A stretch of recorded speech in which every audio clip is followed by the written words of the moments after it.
उसके बारे में जानने के लिए सबसे पहले हमें उसके पास्ट के बारे में जानना पड़ेगा।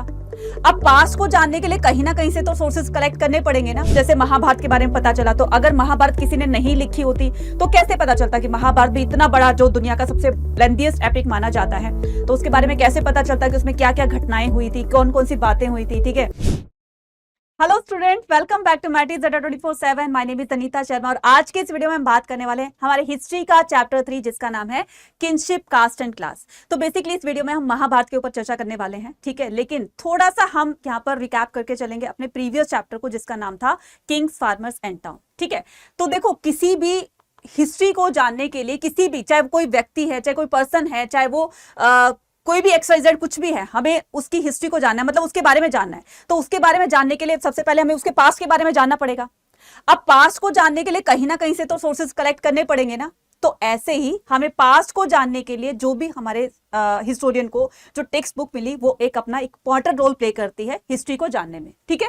तो हिस्टोरियन ऑफन यूज, तो सबसे पहले हम बात करते हैं किसकी, importance of the textual tradition. अब इस टेक्सचुअल ट्रेडिशन की इंपॉर्टेंस क्या होती है कि जब तक हमारे पास कोई रिटन प्रूफ नहीं मिलता, कोई रिटन यानी कि कुछ भी चीज लिखी हुई नहीं मिलती है, तब तक वो इतनी ज्यादा ना उसमें ऑथेंटिसिटी नहीं होती है, इतनी ज्यादा विश्वसनीय नहीं होती है। फिर तो वो हड़प्पा सिविलाइजेशन की तरह, ठीक है, कि वो चीज आर्टिफिक्स, मतलब वो चीज जब आर्कियोलॉजिस्ट ने खुदाई के दौरान निकाली, ठीक है, अब वो चीज उसमें कुछ मेंशन नहीं किया गया था कि कितनी पुरानी है, क्या है। तो जस्ट उनको एक अजम्पशन के बेस पर वो पूरा का पूरा जो है वो सिविलाइजेशन के बारे में बताया गया था। लेकिन जब कोई चीज हमें रिटर्न में मिल जाती है, चाहे वो कुछ भी लिखा हुआ है XYZ उसके बारे में, तो एक कहते हैं ना कि सॉलिड प्रूफ बन जाता है। तो ऐसे ही हमारे हिस्टोरियन को हिस्ट्री को कंस्ट्रक्ट करने में काफी सारे सोर्सेस कलेक्ट करने होते हैं, तब जाकर एक हिस्ट्री को रिकंस्ट्रक्ट करने में एक ऑथेंटिसिटी उनको मिलती है, ठीक है। तो historian often use the textual tradition to understand the changes of the. अब हमने क्या देखा, प्रीवियस चैप्टर ने 600 BCE से लेकर के और 600 CE के बीच में ये जितने भी हमारे पॉलिटिकल और इकोनॉमिक चेंजेस हुए, प्रीवियस चैप्टर में हमने यही तो पढ़ा था ना कि किस तरह से राज्य बनने लगे, राज्य में राजा रूल करने लगे। अब राज्य होंगे तो राजा तो रूल करेंगे, महाजनपद बने, फिर उनका जो है एक राजा होता था, तो वो अलग अलग राजा उस पर रूल करने लगे, ठीक है। फिर हमने मौर्य एम्पायर के बना। कहने का मतलब ये कि किस तरह से पॉलिटिकल और इकोनॉमिक चेंजेस हो रहे थे।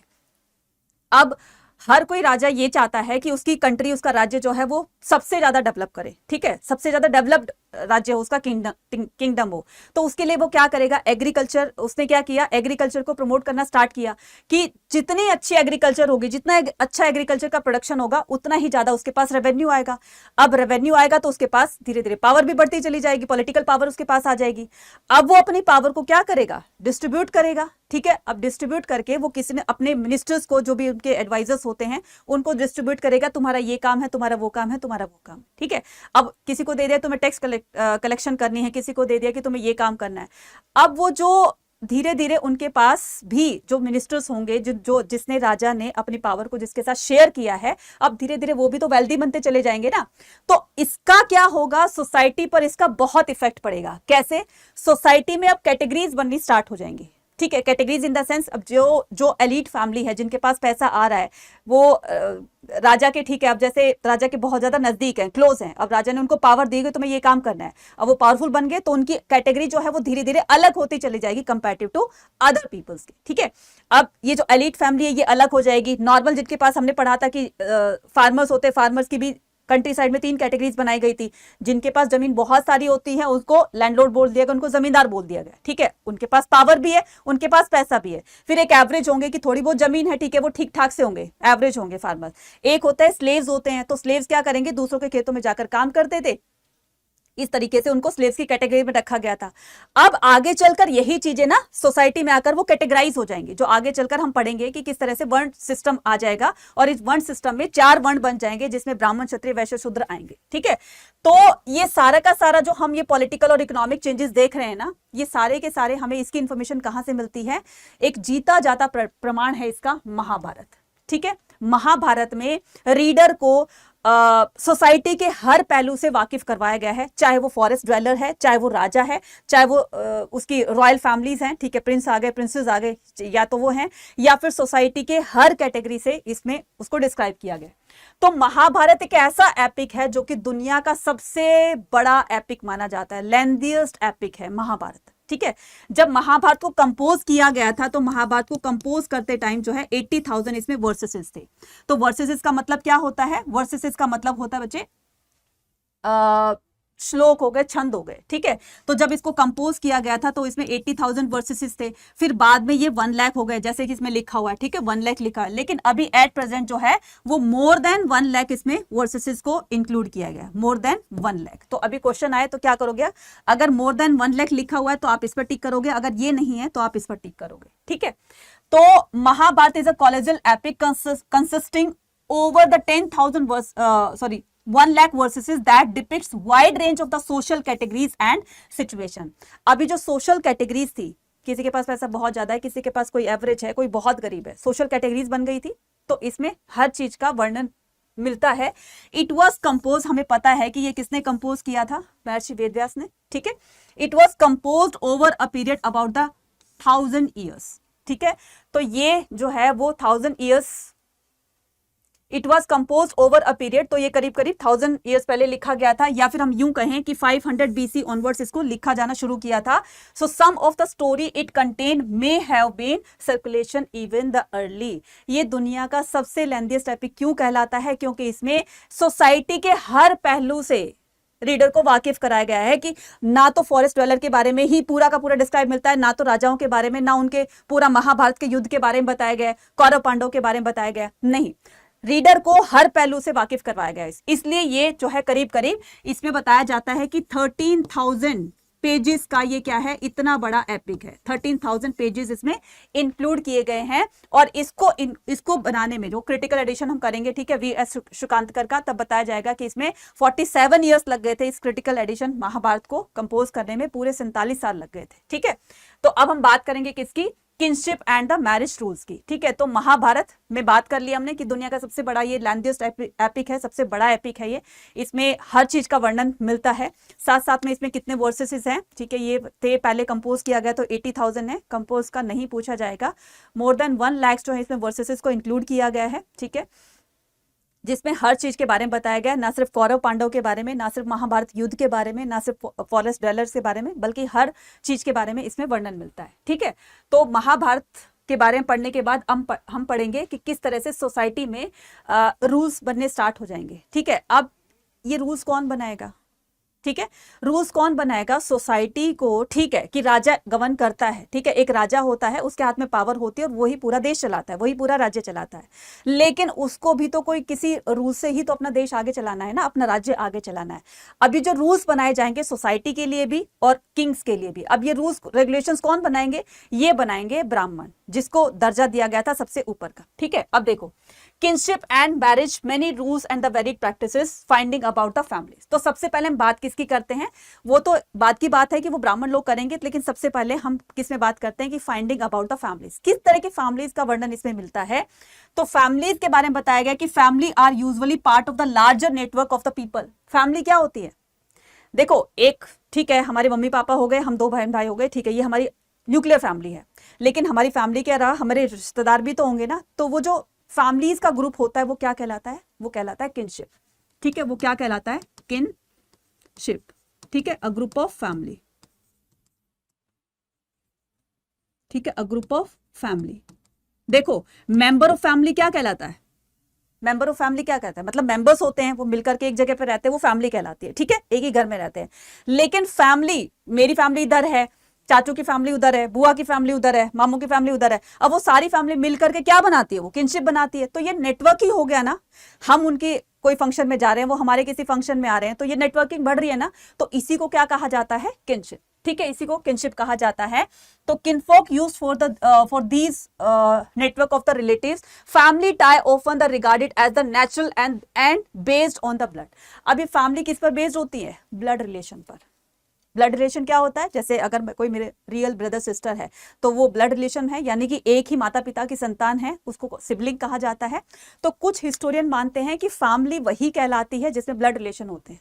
ठीक है, और कुछ मानते हैं कि some societies regarded the cousins being. अब जो कजन्स होते हैं ना, देखो, है तो वो भी एक ही एंसेस्टर्स की वो है ना, वो संतान होती है कि दादाजी हैं, ठीक है, दादाजी के 4 बेटे हैं, ठीक है, अब दादाजी के 4 बेटे हैं, अब उनके उनके भी बच्चे हो गए, तो है तो वो एक ही फैमिली के, लेकिन कुछ हिस्टोरियन मानते हैं कि ये फैमिली जो मतलब एक ही, ठीक है, एंसेस्टर की या एक ही पर्सन की, वो इस तरह से उसको कैटेगराइज किया गया, उसकी संतान है, तो कजन्स को कहते हैं कि वो आपके सिबलिंग नहीं है, लेकिन कुछ मानते हैं कि फैमिली में, एक ही फैमिली में होने की वजह से वो आपके सिबलिंग है। तो ये अभी तक इस पर जो है वो बातें चल रही है।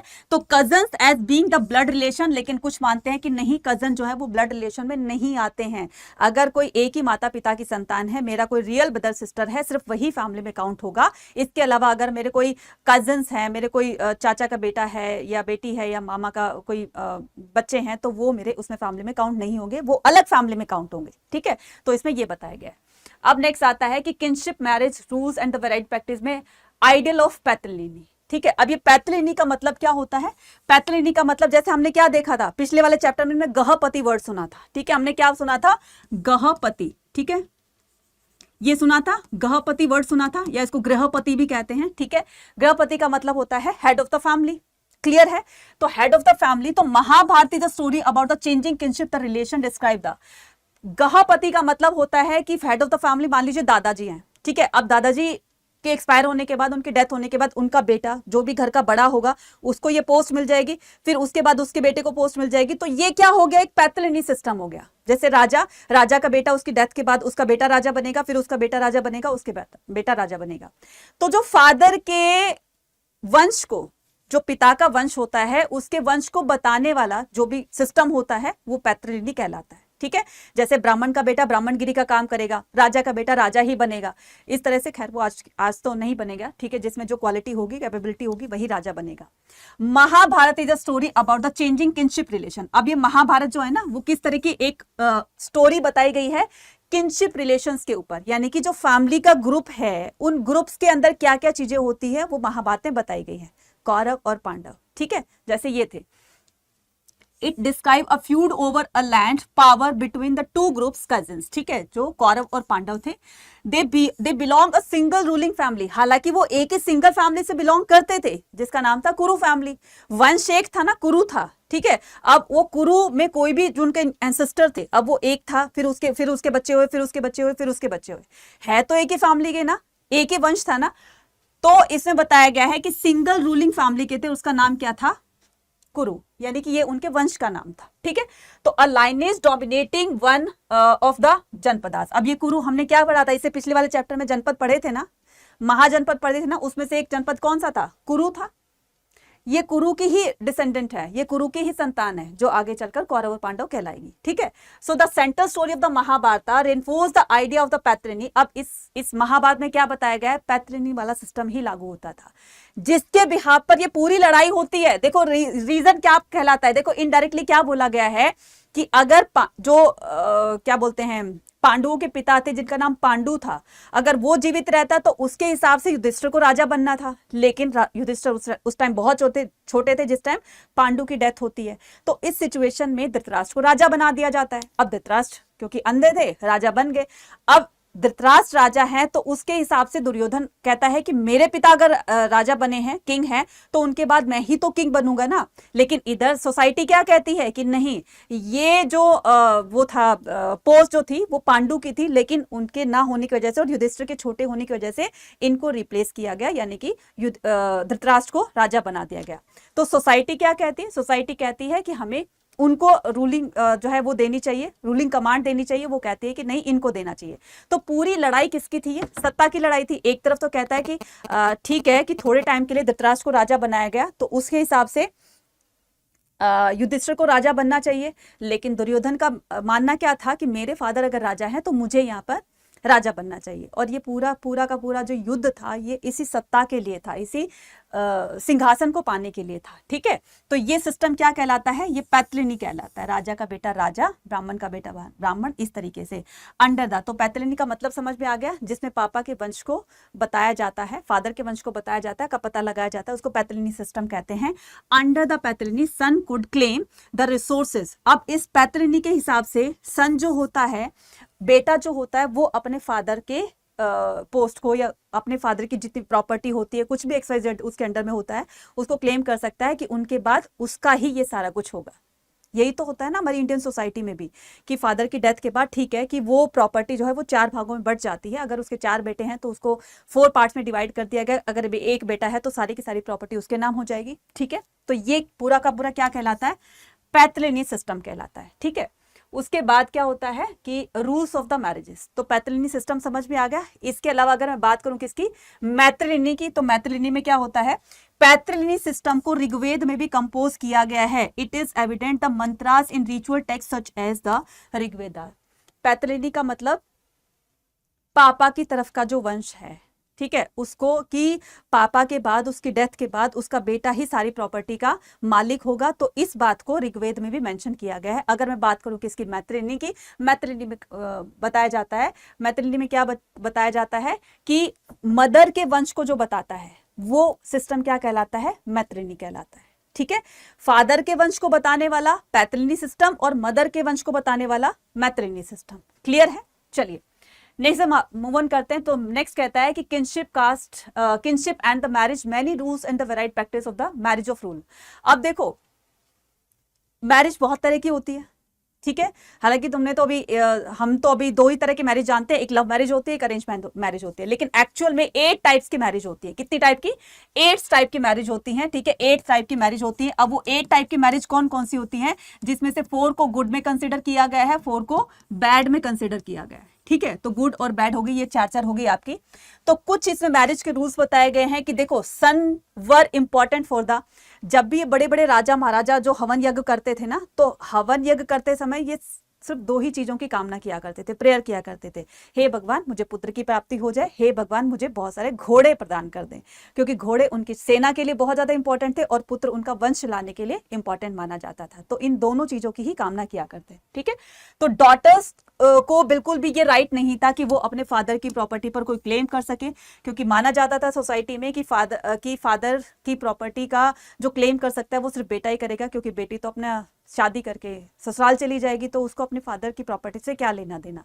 उसका घर वो है, वो चाहे अपने घर में कुछ भी करे, तो बेटी को कोई भी राइट नहीं था। ठीक है, तो daughters had no claim their resources of the household, marrying with into the family outside the king was considerable desire। अब देखो क्या कहता है, ये कहता है marrying them into a families outside the king was considerable desire। ठीक है, अब जो शादी यूनिट से बाहर होती है, ठीक है, जो शादी यूनिट से बाहर होती है उसको क्या कहा जाता है, एक्सोगैमी कहा जाता है। उसको क्या कहा जाता है, एक्सोगैमी कहा जाता है। एक्सोगैमी का मतलब होता है यूनिट से बाहर की गई शादी को। ठीक है, उसको क्या बोलते हैं, एक्सोगैमी। इसके अलावा यहां पर एक वर्ड और आता है, एंडोगैमी वर्ड आता है, मतलब एंडोगैमी। तो ये इसका ऑपोजिट है, विद इन द यूनिट।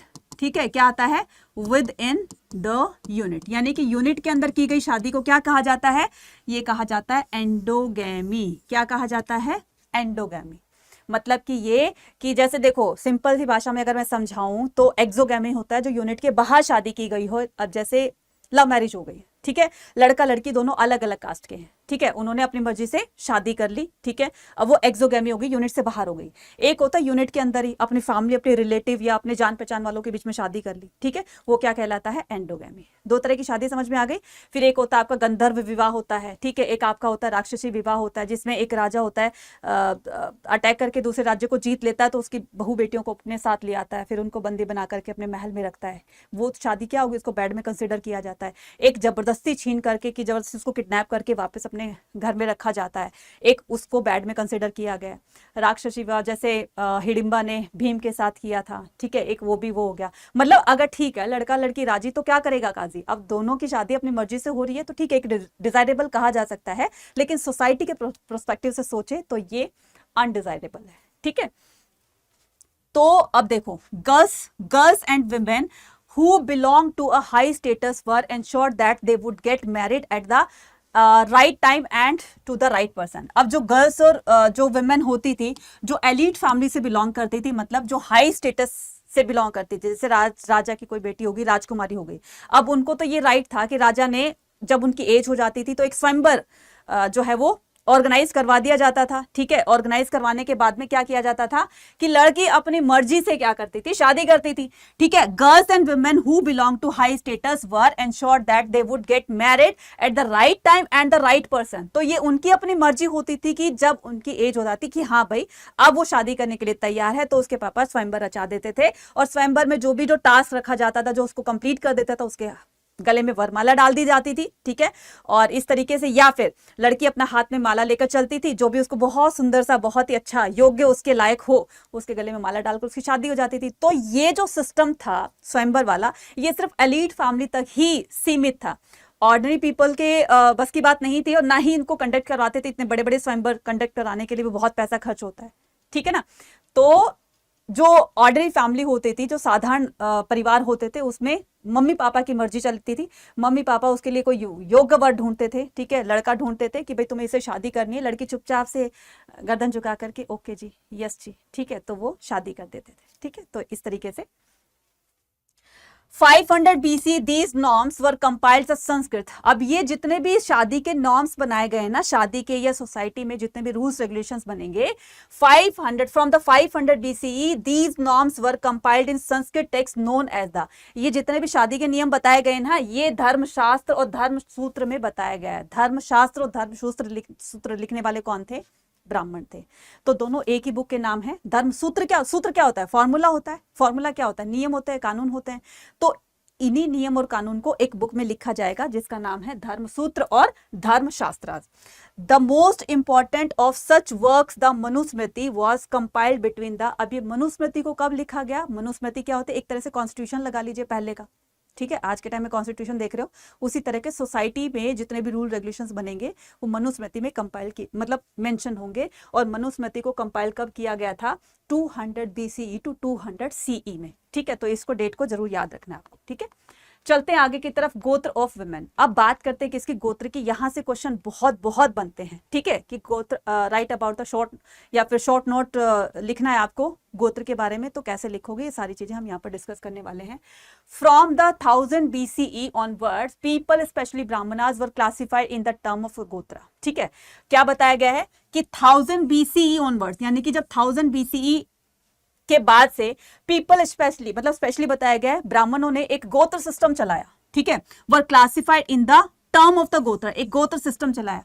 अब ये गोत्र क्या होते हैं? गोत्र होता है ईच गोत्र वाज नेम्ड द वैदिक सीर। वैदिक सीर का मतलब क्या होता है? जैसे देखो, सेज हो गया, मतलब हमारे कोई बहुत बहुत पहले एंसेस्टर रहे होंगे ना, एक रहे होंगे ना। जैसे मान लीजिए महर्षि विश्वामित्र थे, या फिर गुरु वशिष्ठ थे, या फिर कोई और बहुत ही पहुंचे हुए ऋषि मुनि थे। उन्हीं की संतान जो है वो आज तक चलती आ रही है। तो वो पहले वाले थे, गुरु वशिष्ठ थे या महर्षि वाल्मीकि थे या कौन थे, तो अपने नाम के आगे जो पीछे हम ये लगाते हैं ना, अपना गोत्र लगाते हैं कि मेरा गोत्र वाल्मीकि है, मेरा गोत्र वशिष्ठ है, मेरा गोत्र ये है वो है। तो ये वही वैदिक सीरत जो सबसे पहले एक ऋषि मुनि के नाम पर जो चलते आ रहे हैं, डिसेंडेंट चलते आ रहे हैं, ठीक है। तो वो क्या कहलाता है? उसी के नाम पर ये गोत्र चलते हैं। All those who belong to the same gotra. अब अगर मान लो शादी की बात चलती है, आपने भी देखा होगा कि घरों में बात चलती है, जब शादी का डिसीजन लिया जाता है तो पहले गोत्र मैच किए जाते हैं कि लड़का लड़की के गोत्र बताओ जरा, कि ठीक है मैच कर रहे हैं तो वो शादी नहीं कर सकते हैं, क्योंकि वो बहन भाई बन जाते हैं।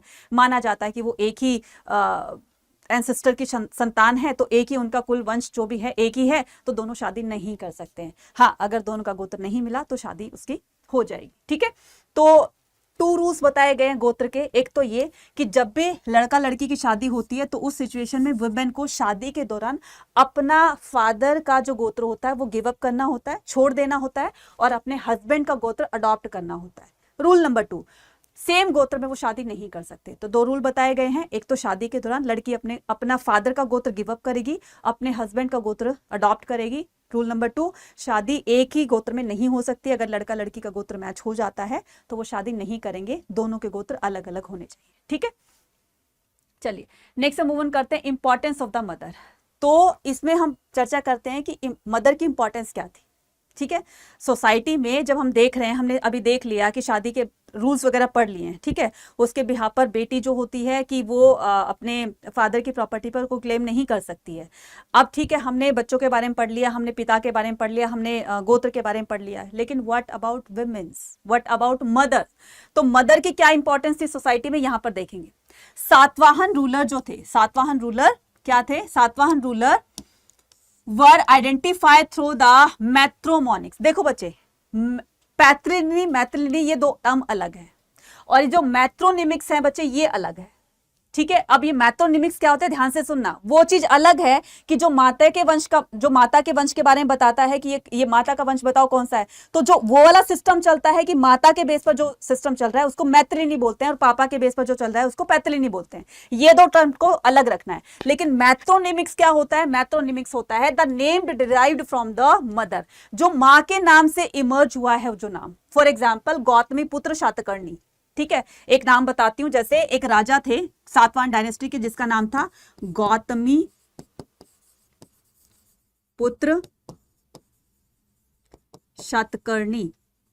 ठीक है, अब ये जो शातकर्णी था ये तो एक राजा का नाम था, गौतमी पुत्र क्या था? गौतमी। गौतमी उनकी मदर का नाम था, तो इन्होंने, इस राजा ने अपने नाम के आगे गौतमी लगाया, गौतमी पुत्र, यानी कि गौतमी का पुत्र है शातकर्णी। ठीक है, तो इससे क्या शो हो रहा है कि मदर की इंपॉर्टेंस थी, लेकिन ये तो सिर्फ नाम के पर्सपेक्टिव से कि वो नाम के लिए सिर्फ अपनी मदर का नाम आगे लगा रहा है। तो इस वाले सिस्टम को क्या कहते हैं? इस सिस्टम को कहते हैं मैट्रोनिमिक्स।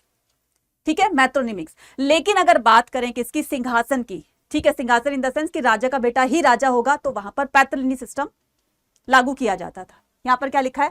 This practice reflected the presence of the matriliny. ठीक है, इससे क्या बनता है कि ये मैत्रिनी जो है, यानी कि माता के वंश को बता रहा है कि किस तरह से मदर की इंपॉर्टेंस थी, और माता का वंश क्या था। माता का वंश यहां से पता चल रहा है ना कि गौतमी पुत्र शातकर्णी, यानी कि ये माता के वंश के बारे में, उसके पीछे की डिसेंडेंट, उसकी हिस्ट्री के बारे में बता रहा है। तो एक तरह से उसको शो करना, दुनिया को बताना, सोसाइटी को बताना कि देखो मदर के नाम से उनका नाम चल रहा है। तो उस सिस्टम को क्या बोलेंगे? उस सिस्टम को बोलेंगे मैत्रिनी। और अपने नाम के आगे जो ये वाला नाम लगाते हैं, अपनी मदर का नाम लगाते हैं, इस नाम को लगाने वाले सिस्टम को मैट्रोनिमिक्स कहा जाता है। However the succession of the throne was generally पैट्रिलिनियल।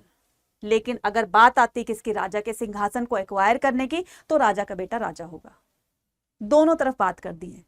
अगर प्रॉपर्टी के बिहाफ पर बात करें तो सबसे पहले हम बात करेंगे handling the text historian and the Mahabharata. और अगर मदर के ये सोचिए कि हिस्ट्री को हमारे हिस्टोरियन कैसे कंस्ट्रक्ट करते हैं।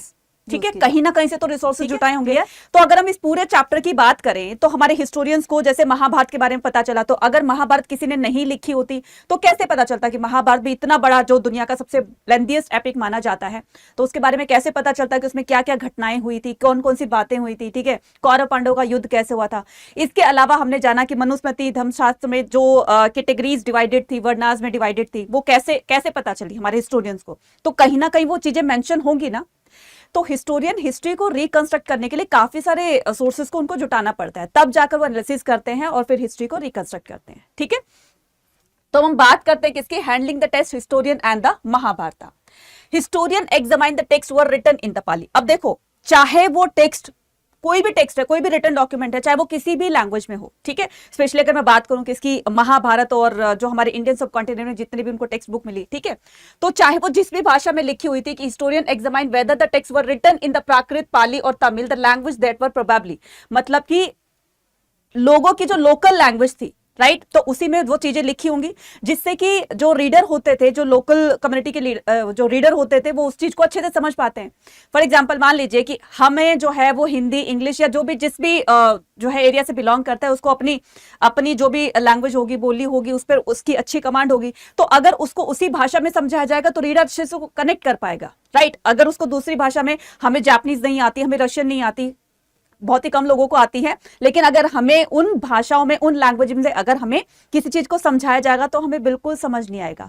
इसलिए चाहे किसी भी लैंग्वेज में, ठीक है, वो लिखी हो, तो हमारे हिस्टोरियन ने पहले उनको सोर्सेस को कलेक्ट किया, ठीक है, फिर उसके बाद अपनी लैंग्वेज में या जो लोगों की लोकल लैंग्वेज थी उसमें उसको कन्वर्ट करके या ट्रांसलेट करके उनको बताया। ठीक है, okay, so the language that were probably used by the ordinary people or the Sanskrit, a language meant almost exclusive the priest or the elite। अब देखो यहाँ पर क्या बताया कि संस्कृत का बोलबाला था, मतलब पहले जो है टाइम में, अगर मैं महाभारत की बात करूं तो लोग जो है वो, मतलब स्पेशली किसकी बात कर रहे हैं? प्रिस्ट की और एलिट्स की। तो तो जो बड़े बड़े रिच पर्सन होते थे या फिर राजा लोग लगा लीजिए, या फिर आप जो पंडित जी वगैरह होते थे, ब्राह्मण, जिसको फर्स्ट कैटेगरी में रखा गया था, ठीक है, तो वो क्या करते थे, ज्यादातर फोकस करते थे किस पर, संस्कृत भाषा पर, और उस टाइम में संस्कृत का ही प्रचलन था, ठीक है। तो यहाँ पर संस्कृत वो लैंग्वेज है, language mean the almost exclusively priest and elites, ठीक है। तो ये जो संस्कृत लैंग्वेज है वो ज्यादातर कौन यूज करते थे, प्रिस्ट और एलिट्स फैमिली के लोग करते थे। बिसाइड दे ट्राई टू, और बाकी जो नॉर्मल जनता होती थी उनकी नॉर्मल भाषा होती थी, तो किसी टेक्स्ट को अगर उनकी भाषा में उनको समझाया जाए, उनकी भाषा में उनको ट्रांसलेट किया जाए, तो रीडर उसको अच्छे से कनेक्ट कर पाते हैं। फॉर एग्जाम्पल, महाभारत में टिपिकल संस्कृत लिखी हुई थी, ठीक है। महाभारत में जब भी इसको ओरिजिनली कंपोज किया गया था तो इसको टिपिकल संस्कृत में किया गया था। अब इतनी टिपिकल तो कोई बहुत ही पहुंचा हुआ पर्सन ही उसको जो है समझ सकता है, पढ़ सकता है, ठीक है। फिर उसको इजी लैंग्वेज में, चाहे वो संस्कृत ही थी, फिर उसको इजी लैंग्वेज ट्रांसलेट किया गया ताकि थोड़ी सी लोगों की समझ में आ जाए। फिर बाद में तो वो अलग अलग भाषाओं में ट्रांसलेट होने लगती है, जिससे कि रीडर इसको ज्यादा इससे समझ सके, इसको कनेक्ट कर सके। क्लियर है? Beside they try to find out the authors whose perspective and ideas shape the text। अब जिसने भी कोई भी टेक्स्ट बुक लिखी होगी, इससे लिखी तो है, अब पढ़ने से रीडर उसको पढ़ेगा तो एक तरह से ऑथर की एक इमेज को वो जो है इमेजिन कर पाएगा कि किस तरह के थॉट्स इसमें ऑथर्स ने अपने डाले हैं, तो उससे उसकी सोच का पता चलता है कि वो कितना ज्ञानी होगा, ठीक है, जो इन चीजों को पूरा का पूरा एग्जामाइन करके उसकी नॉलेज लेकर तब जाके उन्होंने अपनी बुक में लिखा है, ठीक है। तो यहाँ पर देखो वही लिखा है, beside they try to find about the authors whose perspective and idea shape the text, जिसने इस पूरे टेक्स्ट बुक को शेप दी है, ठीक है। टेक्स्ट बुक शेप देने का मतलब है ऐसे नहीं कि उसको आकार दिया है, आकार इन द सेंस की शेप यहां पर मतलब है कि उसको समझ करके जिस वे से उन्होंने रीडर को समझाने की कोशिश की है, यहां पर वो बात बताई जाती है। As well as intended the audience, very often authors keep to interest of their audience in mind while they composing their work. तो यहां पर देखो, कोई भी राइटर होता है, कोई भी लेखक होता है, तो वो अपनी बुक लिख रहा है, तो उसके पहले दिमाग में क्या वो सोच आएगी कि यार मैं कुछ ऐसी चीज लिखूं जिससे कि रीडर ज्यादा इसको अपनी लाइफ से कनेक्ट कर पाए, जब भी तो वो चीज जो है सोसाइटी में ज्यादा उसकी डिमांड बढ़ेगी, लोग उसको ज्यादा पसंद करेंगे। तो हमेशा जब भी ऑथर कुछ लिखता है ना, तो सबसे पहले वो ऑडियंस की डिमांड को समझता है कि ऑडियंस किस तरह से डिमांड करती है। ये मूवीज वगैरह बनती है, ये भी तो इसी बेस पर बनती है ना, कि ऑडियंस की आज की डिमांड क्या है। जैसे आजकल मैं बात करूं कि हिस्टोरिकल मूवीज जो है वो लोग उसमें इंटरेस्ट लेने लगे हैं, तो क्या कर रहे हैं कि जो प्रोड्यूसर डायरेक्टर होते हैं वो अपना इसी तरफ ही रुख बदल रहे हैं। किसी भी की भी बायोग्राफी मंगवा ली थी, मतलब किसी की बायोग्राफी पर ही मूवी बनानी है तो उस पर अपना कर दिया। तो कहने का मतलब अब धीरे धीरे लोगों के इंटरेस्ट को समझ करके जो काम किया जा रहा है, तो ये सबसे पहले लेखक को अपने दिमाग में रखना होता है कि किस तरह की डिमांड है ऑडियंस की, तो तभी जाकर वो चीजें सक्सेस होती है। क्लियर है? Composing their work. नेक्स्ट आता है significance of the Mahabharata. Mahabharata की इंपॉर्टेंस क्या है, ठीक है, क्यों हम इसको इतना जो है इंपॉर्टेंस देते हैं, क्यों इतना हम इसको याद करते हैं या पढ़ते लिखते हैं, इससे क्या फायदा होता है कि the version of the Mahabharata we have consider is the Sanskrit. हमें पता है कि ये टिपिकल संस्कृत में लिखी हुई थी, ठीक है, संस्कृत भाषा में, although there version of their language as well, ठीक है, क्योंकि ये उस टाइम में संस्कृत भाषा ही प्रचलन में थी, इसलिए इसको संस्कृत में लिखा गया था, ठीक है। However the Sanskrit used in the Mahabharata is far simpler than that the Vedas, ठीक है। अब वेदों में जो टिपिकल संस्कृत लिखी हुई थी ना, उससे थोड़ी सी सिंपल लैंग्वेज में, संस्कृत में ही तो थी, थोड़ी सी सिंपल लैंग्वेज, वेदों में तो बहुत ही ज्यादा मुश्किल संस्कृत होती थी, उसको हर कोई नहीं पढ़ सकता था, लेकिन महाभारत में वेदों से थोड़ी सी सिंपलर टाइप में उसमें लैंग्वेज लिखी गई थी। और द प्रशस्ति, प्रशस्ति क्या होती है बच्चे? प्रशस्ति होती है in the praise of king, ठीक है, यानी कि किंग की प्रशंसा में कहे गई कोई भी कविता हो गई, उनकी प्रशंसा में कोई कविता लिख दी उसने पोएट ने, ठीक है, उसके ऊपर कुछ भी एक्सवाइजेड कुछ भी लिखा, लेकिन उसके सारे उसकी तारीफ में ही लिखा होता था, उसकी प्रशंसा में ही लिखा होता था, तो इसको क्या बोलेंगे? प्रशस्ति बोलेंगे। प्रशस्ति, प्रशंसा, ये थोड़ा सा ट्रिक बनाकर चलना, ठीक है। प्रशस्ति क्या होता है? In the praise of king, कि किंग की प्रशंसा में कहे गए कोई भी वर्डिंग्स होती है, पोम्स होती है, कुछ भी आर्टिकल होता है, उसको प्रशस्ति कहा जाता है, ठीक है।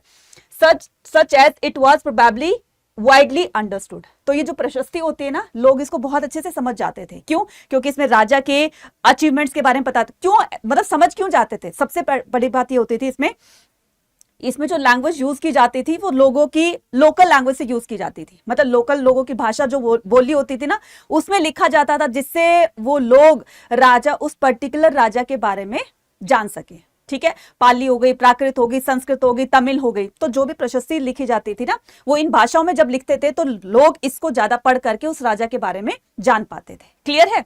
ठीक है, जैसे प्रयाग प्रशस्ति होगी, प्रयाग प्रशस्ति को इलाहाबाद प्रशस्ति भी कहा जाता है। ठीक है, समुद्रगुप्त के पोएट किसने, कमेंट सेक्शन में नाम लिखकर बताना किसने लिखी थी। ठीक है, हाँ बिल्कुल। तो interesting the text is describe as the itihasa. बच्चे इतिहास किसको कहते हैं? देखो, ठीक है, जैसे आपको मैं 2 लाइन बताती हूं कि इतिहास लिखने वालों के लिए कलम की नहीं, हौसलों की जरूरत होती है ना। तो ये जो इतिहास वर्ड है ना, इसका मतलब ये कि कुछ ना कुछ उसमें सच्चाई होगी। यहां पर देखिए क्या कह रहा है, इतिहास with in early Sanskrit tradition. अब ये जो इतिहास वर्ड इसमें यूज किया है कि प्राचीन काल का इतिहास ऐसा था, मतलब कि वहां के लोग कैसे रहते थे, लोगों का ट्रेडिंग रिलेशन क्या था, मतलब ट्रेडिंग रिलेशन किन के साथ था, लोग क्या क्या करते थे, ये जो भी उनसे जुड़ी बातें हैं ना, वो सारा इतिहास में आ जाता है। ठीक है, वो सारा किस में आ जाता है? पास्ट में आ जाता है। पास्ट में हुई बातें, ठीक है, पास्ट में हुई बातें जो भी है वो इतिहास बन जाती है। ठीक है, तो क्या कह रहा है, इतिहास with in the early Sanskrit tradition the literal meaning of the term that is thus it was, मतलब कि वो चीजें हुई थी, इसीलिए वो क्या, अभी मैंने क्या बताया, इतिहास का मतलब क्या होता है, जो भी घटना घट चुकी है, जो भी घटना घट चुकी है उसको क्या कहा जाता है, इतिहास। It was the literal meaning of the term that is thus it was. हाँ, ये ऐसा हो चुका था, और हो चुका था इसलिए वो इतिहास बन गया है। ठीक है, which is why it is generally translated in the history. और अब इसको हिस्ट्री में काउंट कर दिया जाता है। पहले इसको इतिहास कहा जाता था, अब इसको हिस्ट्री कहा जाता है। Am I clear now? चलिए नेक्स्ट मूव ऑन करते हैं, लैंग्वेज एंड द कंटेंट। ठीक है, अब बात आती है कि इसमें कौन सी, मतलब महाभारत हो या कोई भी टेक्स्ट बुक हो, तो ये लैंग्वेज इसमें क्या रोल प्ले करती है?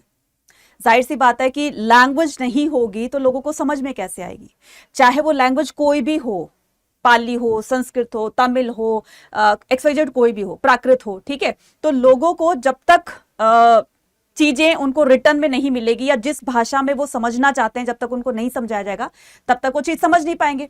तो यहां पर बताया जाता है the version of Mahabharata Sanskrit. देखो, इसका वर्जन जो है, किसका, महाभारत का वर्जन जो है वो संस्कृत में लिखा गया था, ये तो हमें भी पता है।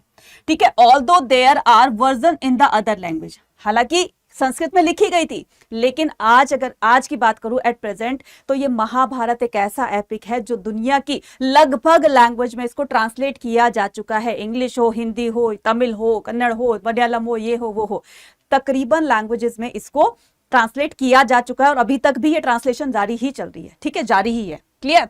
सो historian usually classify the content of the present text under the 2 broadcast. ठीक है, अब हिस्टोरियन यूजुअली क्लासिफाई, अब हिस्टोरियन क्या करते हैं, यूजुअली मतलब इसको 2 भागों में बांटते हैं। कैसे? देखो, एक तो वो हो गए, यहां पर देखना कितनी इन्होंने डीप सेंस दिया इस बात का कि historian usually classify the content of the present text under the 2 broad heads. इसको 2 भागों में बांट दिया गया है। ठीक है, कौन कौन से?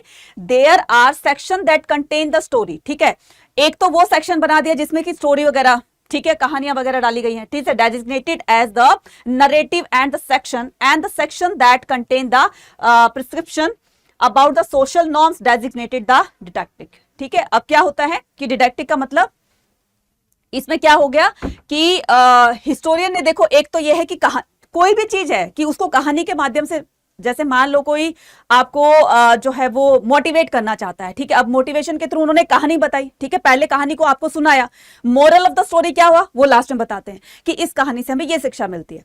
तो स्टोरी जो है वो रीडर को एक तरह से कनेक्ट करने में बहुत ज्यादा अपना इंपॉर्टेंट रोल प्ले करती है। ठीक है, दूसरा क्या आ गया, दूसरा होता है कि एज इट इज, अब वो भी जो भी घटना घटी उसको क्या करते हैं, जिसने अपना आंखों देखा उसका हाल देखा, मतलब आंखों देखा हाल जिसको बोलते हैं ना, कि उसके सामने वो घटना घट चुकी है, फिर उसको क्या करता है, वो खुद से लिखता है, नरेट करता है, फिर दूसरा कोई लिखता है। तो इस तरीके से उसको 2 पार्ट में डिवाइड कर दिया गया। क्लियर?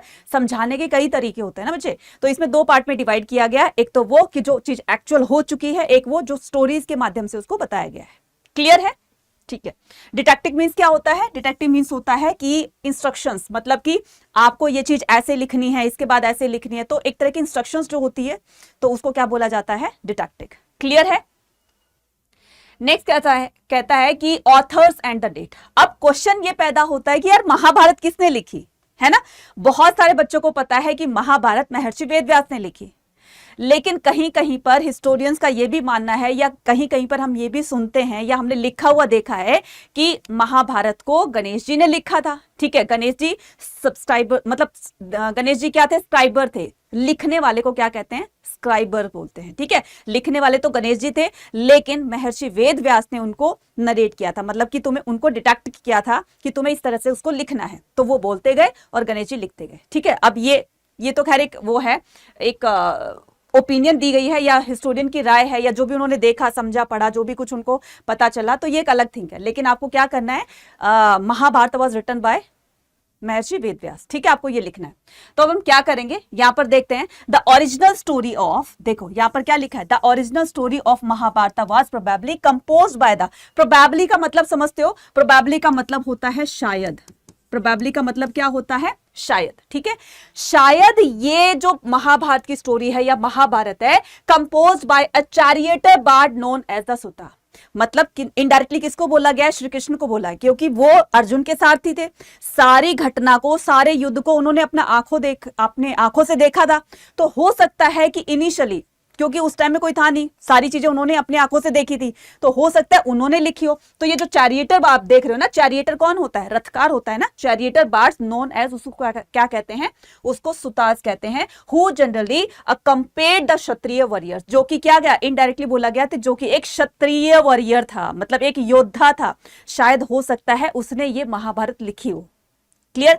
किसको बोला गया इनडायरेक्टली? श्री कृष्ण को। ठीक है, नेक्स्ट आता है, नेक्स्ट इसमें क्या बताते हैं कि then the emergence of the chiefdom such as the Kuru and Panchala Brahmanas took over the story and begin the committed it to writing. अब क्या हुआ कि then with the emergence of the chiefdoms, जैसे जैसे राजा, नए नए राजाओं का इमर्जेंस होने लगा, नए नए राजा बनने लगे, सच as the Kuru and the Panchal, ये क्या थे? हमने पढ़ा था ना, महाजनपद में कुरु भी था, पांचाल भी था। ठीक है, तो इस तरीके से ये वंश बनने लगे, मतलब इनकी जो डायनेस्टिक रूल था वो चलने लगा था। तो Kuru and Panchala and Brahmanas took over the story and begin to committed it to writing, और फिर उन्होंने क्या किया? ब्राह्मणों ने इसको लिखना स्टार्ट कर दिया। ठीक है, नेक्स्ट आता है कि in the next phase between the, अब ये नेक्स्ट फेज की बात कौन सी हो रही है? जो कि 200 बीसी से 200 सीई की बात हो रही है, जिसमें क्या किया गया था? मनुस्मृति को कंपोज किया गया था। याद है ना, मनुस्मृति को कंपोज किया गया था। The growing importance of the worship of the Lord Vishnu, इस टाइम देखो मनुस्मृति जब आ गई थी, और फिर हमने महाभारत में देखा कि श्री कृष्ण जो है वो लॉर्ड विष्णु के अवतार हैं। तो यहां तक आते आते लोग जान गए थे श्री कृष्ण जो है वो किसका कार्नेशन है? लॉर्ड विष्णु का। ठीक है, वो लॉर्ड विष्णु के ही अवतार के रूप में इस धरती पर आए थे, और वो अर्जुन के सारथी बने थे, जिन्होंने ये पूरा महाभारत का युद्ध अपनी आंखों से देखा। ठीक है, अब लोगों की जो एक धार्मिक जो सोच थी वो धीरे धीरे बढ़ रही थी। ठीक है, और लोग जो है वो लॉर्ड विष्णु को ज्यादातर वर्शिप कर रहे थे। क्यों? क्योंकि जो गीता का सार दिया था मेनली जो महाभारत के युद्ध में, तो लोग उससे ज्यादा अट्रैक्ट हुए, उससे ज्यादा इनके फॉलोवर्स बने किसके? लॉर्ड विष्णु के, और इसी से ही उनकी डिवोशन जो है लॉर्ड विष्णु के प्रति बनती चली गई। Lord Vishnu led to the identification of the Lord Krishna one of the important figure in this epic. ये क्या बताया गया? लॉर्ड कृष्णा जो है इस पूरे एपिक में, इस पूरे ग्रंथ में एक इंपॉर्टेंट फिगर मानी गई है। क्यों? क्योंकि एक तो देखो वो लॉर्ड विष्णु का एक तो अवतार थे। ठीक है, दूसरा क्या था कि उन्होंने पूरा आंखों देखा हाल, महाभारत का पूरा युद्ध अपनी आंखों से देखा था। तीसरा क्या था? उन्होंने सबसे बड़ा चीज जो थी उनकी, वो थी गीता का ज्ञान, यानी कि युद्ध रणभूमि में जो उन्होंने अर्जुन को गीता का ज्ञान दिया, कि वो जब युद्ध करने से मना कर रहे थे तो उन्होंने उनको समझाया कि तुम्हारा काम ये नहीं है, कि तुम नहीं कर रहे हो, तुमसे भगवान करवा रहा है ये। ठीक है ना, कि तुम नहीं कर रहे हो, तुम अपना कर्म किए जाओ, फल की चिंता मत करो। ठीक है ना, कर्मण्येवाधिकारस्ते मा फलेषु कदाचन, कि तुम बस कर्म करते जाओ, फल की चिंता मत करो, फल वो अपने आप देगा। ठीक है ना, तो गीता का ज्ञान जो है उन्होंने दिया, इस वजह से वो जो है ज्यादा इनके फॉलोअर्स बन जाते हैं, डिवोटीज जो है लॉर्ड विष्णु के बन जाते हैं with him. And subsequently between the 200 to 400 C large didactic sections resembling the Manusmriti was added. और फिर क्या किया? इसमें मनुस्मृति को भी ऐड कर दिया गया। मनुस्मृति क्या थी? एक हैंड रिटन डॉक्यूमेंट था, जिसमें सोसाइटी के लिए सारे रूल्स रेगुलेशंस बनाए हुए थे, तो वो भी इसमें ऐड कर दी गई। क्लियर है? चलिए नेक्स्ट मूव ऑन करते हैं, the search for the convergence. ठीक है, the search for the convergence. अब बताया जाता है कि the Mahabharata like the major epic, हमें पता है कि महाभारत जो है वो एक बहुत ही बड़ा एपिक है, मेजर एपिक है, contain the vivid description of the battle. Mahabharata में खाली कौरव और पांडवों का युद्ध नहीं बताया गया, इसमें मैंने बताया था ना जब इसको स्टार्ट किया था कि महाभारत में काफी सारी चीजों का हमें वर्णन मिलता है, काफी सारी चीजों के बारे में हमें जानकारी मिलती है। जैसे अब मान लीजिए फॉरेस्ट ड्वेलर्स हैं, फॉरेस्ट में रहने वाले लोग कैसे रहते हैं, क्या क्या एक्टिविटीज करते हैं, तो इसका भी वर्णन हमें महाभारत में मिलता है। ठीक है, फॉर एग्जाम्पल बैटल्स के बारे में, ठीक है, फॉरेस्ट के बारे में, प्लेसेस एंड द सेटलमेंट्स, लोग कैसे कैसे हाउसेस में, बिल्डिंग्स में रहते थे, वो सारी चीजें इसमें बताई गई है, इसको डिस्क्राइब किया गया है। 1951 यहां से 1 मार्क का क्वेश्चन आता है। 1951-52 में एक आर्कियोलॉजिस्ट थे जिनका नाम था बीबी लाल। क्या नाम था उनका? बीबी लाल। बीबी लाल ने क्या किया, हस्तिनापुर का जो है वो एक्सकवेशंस के दौरान हस्तिनापुर के एविडेंसेस को पता किया कि excavated a site at a village named Hastinapur in the Meerut district. अब ये हस्तिनापुर कहां पर है? ये है मेरठ डिस्ट्रिक्ट में। ठीक है, हस्तिनापुर क्या है? मेरठ डिस्ट्रिक्ट में, जो कि कौरव पांडवों की राजधानी कही जा सकती है। ठीक है, Lal found the evidence of the five occupation. अब देखो आर्कियोलॉजिस्ट का काम क्या होता है कि चीजों खुदाई के दौरान जो भी उनको चीजें मिलती हैं उनका पता लगा करके फिर दुनिया को बताना होता है, यही तो काम होता है ना। तो ये जो आप देख रहे हो ना, आर्कियोलॉजिस्ट थे कौन? बीबी लाल। तो जब इन्होंने खुदाई के दौरान हस्तिनापुर के कुछ एविडेंस निकाले तो फिर इनको पता चलता है कि यार ये तो बहुत टाइम पहले कौरव पांडवों की राजधानी थी, ठीक है, कैपिटल थी। तो इसमें जैसे जैसे उनको पता चलेगा वैसे वैसे रीडर का, आर्कियोलॉजिस्ट का, हिस्टोरियन का, तो इसमें इंटरेस्ट बढ़ता चला जाएगा और इसके ऊपर फिर रिसर्च स्टार्ट करते हैं। ठीक है, तो जितनी ज्यादा इंफॉर्मेशन कलेक्ट करेंगे उतनी ज्यादा लोगों को बताएंगे, लोग जितना इसके बारे में जान पाएंगे तो लोगों का इंटरेस्ट और बनता चला जाएगा। तो क्या हुआ कि Lal found evidence of the occupational level but he described only the second and the third level. देखो जो पहले का, सबसे पहले जो हस्तिनापुर था ना, वो तो बिल्कुल खत्म हो गया था, वो तो बिल्कुल डिस्ट्रॉय हो चुका था। इसके बाद से जब दोबारा से हस्तिनापुर बना, ठीक है, उसके एविडेंसेस बीबी लाल को मिलते हैं। ठीक है, और फिर उन्होंने क्या किया, 10 the level were about the architecture of the houses.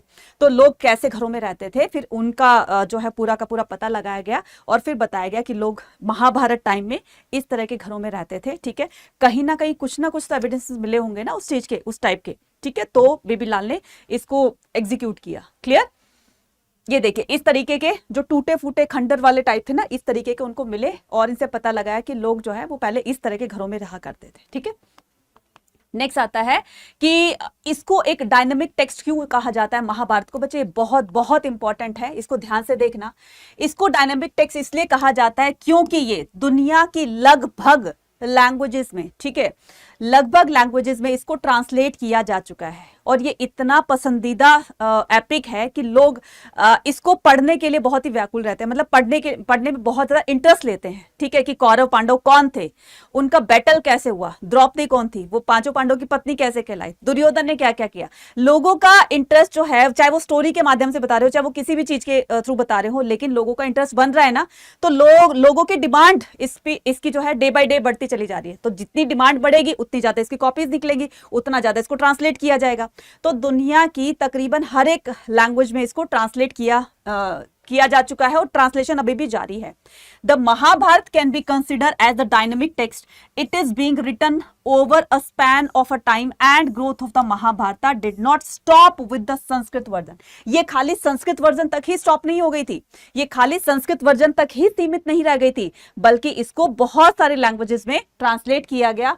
Over the century many version of the epic were written in the variety of languages. ठीक है, through and on going the process of a dialogue. अब इसमें जो खासकर reader को attract करते हैं वो क्या हो गए, डायलॉग्स हो गए। ठीक है, डायलॉग्स का मतलब दुर्योधन के क्या डायलॉग्स थे, युधिष्ठिर के। अब इसमें आपने महाभारत भी देखी होगी ना, महाभारत के ऊपर मूवीज भी बन चुके, महाभारत के ऊपर सीरियल्स भी बन चुके, महाभारत पूरी एक जो पहले के टाइम में दिखाई भी जा चुकी थी, है ना, रामायण महाभारत। ठीक है ना, तो आप बताना जरा कि मम्मी पापा से पूछना कि क्या उन्होंने वो जो सबसे पहले वाली जो महाभारत आया करती थी हमारे दूरदर्शन चैनल पर, उन्होंने देखी थी क्या। डेफिनेटली वो बताएंगे कि हाँ देखी थी। और पूरी आपसे भी जितने आज के जनरेशन नहीं जानते महाभारत के बारे में, जितना वो लोग जानते थे। ठीक है, तो epic were written in the variety of the language through an on going process of a dialogue between the peoples, ठीक है, communities and those who wrote the text. ठीक है, उनके बीच में कैसी कैसी कन्वर्सेशन होती है, किसने क्या बोला, वो सारी चीजें बच्चे कहीं ना कहीं तो लिखी हुई मिलेगी ना। अब गीता का सार जब दिया अर्जुन को, तो गीता में क्या क्या बोला गया था, ठीक है, वो चीजें कहीं ना कहीं तो रिटर्न होगी ना। कहीं ना कहीं तो उसका प्रूफ होगा। दुर्योधन ने क्या बोला, युधिष्ठिर ने क्या बोला, द्रौपदी ने क्या बोला, कुंती ने क्या बोला, ठीक है, धृतराष्ट्र ने क्या बोला, वो सारे डायलॉग्स इसमें लिखे होते हैं। ठीक है, इससे जो है वो पूरी एपिक का एक कंस्ट्रक्शन होता है, तब जाकर ये पूरी की पूरी महाभारत बनती है। ठीक है, चलिए स्टार्ट करते हैं। तो सबसे पहले सोशल डिफरेंसेस में within and beyond the framework of caste. अब देखो ये जो पूरी सोसाइटी है, अब जिसके पास पैसा बहुत ज्यादा रहेगा उसकी एक अलग कैटेगरी बना दी जाएगी, जो पढ़ने लिखने का काम करेगा उसकी एक अलग कैटेगरी बना दी जाएगी, जो राजा महाराजा होते थे, क्षत्रिय होते थे, मतलब उनकी एक अलग कैटेगरी बना दी जाएगी, जो थोड़े से एवरेज थे, ठीक है, जैसे फार्मर हो गए, इनकी एक अलग कैटेगरी बना दी जाएगी, और जो बहुत ही ज्यादा पुअर थे और किसी पर डिपेंड करते थे, मतलब उनके पास ना तो लैंड होती थी ना ही कोई बहुत अच्छा रिसोर्सेज होते थे जिससे वो बहुत अच्छा सा अर्न कर सके। तो इस तरह से ना सोसाइटी के अंदर वो डिफरेंस देखने को मिलेंगे जिसके बिहाफ पर ये पूरी सोसाइटी को कैटेगराइज कर दिया जाएगा। और कितने भागों में कैटेगराइज किया जाएगा, इसको कितने पार्ट्स में डिवाइड किया जाएगा, तो ये किया जाएगा आपके 4 पार्ट्स में डिवाइड किया जाएगा। अब ये 4 वर्णास बनेंगे, पूरी सोसाइटी में 4 वर्णास बनेंगे। जैसे ये जाति वाती होती है ना, कि अगर देखो आज अगर हम रियलिटी की बात करें तो बोलते कि बता तुम्हारी कास्ट क्या है, तुम कौन सी कास्ट से बिलोंग करते हो। जब भी कोई फॉर्म फिलिंग वगैरह होता है तो वहां पर हमारी नेशनलिटी पूछी जाती है, ठीक है, हमारा जो बैकवर्ड सर्टिफिकेट होता है या कुछ भी होता है, तो उसके बिहाफ पर हम अपनी जाति को कंसिडर करते हैं कि हम इस जाति से हैं, जो कास्ट बनी हुई है कि हम इस कास्ट से हैं। कोई आपका ST SC से है, कोई आपका OBC से है, कोई जनरल कैटेगरी से। अब ये जो कैटेगरीज बनी हुई ना, एक्चुअल में इनका इमर्जेंस यहीं से हुआ था, ठीक है ना।